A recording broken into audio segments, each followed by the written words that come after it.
Research on prejudice and stereotyping in social psychology has contributed to understanding the links between individual cognition, prejudice, like negative social attitudes, and discriminatory behaviors toward various groups, providing an essential cornerstone of multicultural psychology. Um, Also, in understanding prejudice between different kind of groups, the contract hypnosis purports that prejudice arises from limited contact with groups other than one's own, and increasing contact with another group is one way to reduce these problems. However, it's not simply to contact, but also the conditions under which the contact occurs that lead to decreased intergroup biases, like cooperated interactions between groups. In addition, social psychologists had explored consequences of belonging to a stigmatized group. For example, Claude M. Steele and Joshua Arzon defined the term stereotype threat to reflect the impact that negative stereotypes about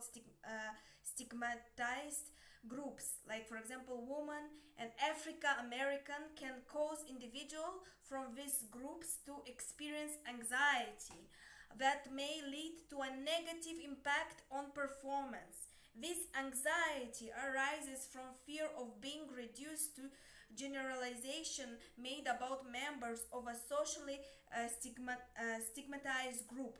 This research has been extended to other stigmatized groups, such as people of low socioeconomic status, although more recent research indicates that stereotypes that can occur to most individuals regarding any social group membership, such as being being male or being white. However, given the continued underrepresentation of certain groups in several settings, like people of color and women in math and science,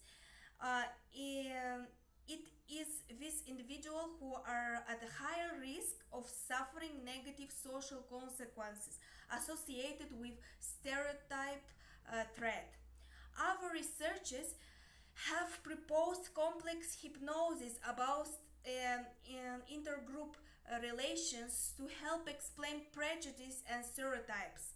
One example is Marilyn Brewer optimal distinctiveness theory. According to Brewer, individuals do not simply value their own group and they value other groups. Instead, they strive for a balance between fitting in belonging to a group in conjunctions with standing out or being distinctive from that group. The optimal distinctiveness theory suggests that although understanding intergroup experiences is important, in-group attraction does not by itself imply out-group repulsion. Instead, Brewer suggests there are specific phenomena like attitudes of moral superiority, perceived threat that may link intergroup loyalty with prejudice against outgroups.